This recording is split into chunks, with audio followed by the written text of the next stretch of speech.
नमस्कार सगळ्यांना, मी पूजा.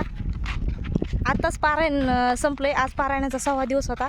तर आज हे येणार नव्हते घ्यायला, तर पप्पा सोबत यायचं आहे मला. पप्पा इथं शेतात आलेले इथं. हे न्यायला न यायचं कारण म्हणजे आज आमच्या रानातनं बोर घेतला आहे, तर मशीन अजून शेतामध्येच होती, त्याच्यामुळे यांना तिकडं जायचं होतं. तर ते बोलले तू तिकडूनच ये.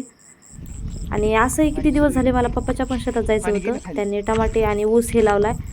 तर बरेच दिवस झालं म्हणत होते बघायला चल, पण माझं काय जाणं होत नव्हतं. त्याच्यामुळं मी आज गेले होते. आणि गाडी वावरामध्ये होती, त्याच्यामुळं आम्हाला तिथूनच वाटे वावरातून आमच्या इकडे यायला सातोण्याला, तर तिथूनच आले. मग मी जेवढी उत्सुकता मला होती का शेत बघायची, तेवढी ह्या साहेबांना नव्हती. कारण त्याला ना गाडी पाहिजे होती. आणि पप्पा सकाळीच गाडी घेऊन शेतामध्ये आलेले होते. त्यांना न वाननेराचा आणि हरणाचा जरा जास्त ताप आहे, त्याच्यामुळं सकाळी जरा लवकरच यावं लागते. आणि हे टमाट्याची झाडं, टमाट्याचं प्लॉट हे अर्धा एकर आहे.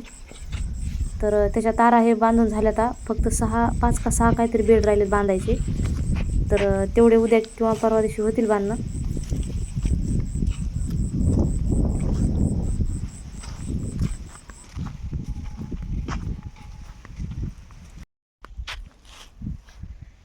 हे पप्पाचा ऊस आहे, पलीकडचा दिसतोय का, ते जरा मोठाला आहे. याच्यामध्ये ना गहू लावला होता, तर ते गव्हानं जरा जास्त आला नाही, त्याच्यामुळे हे जरा लहान आहे.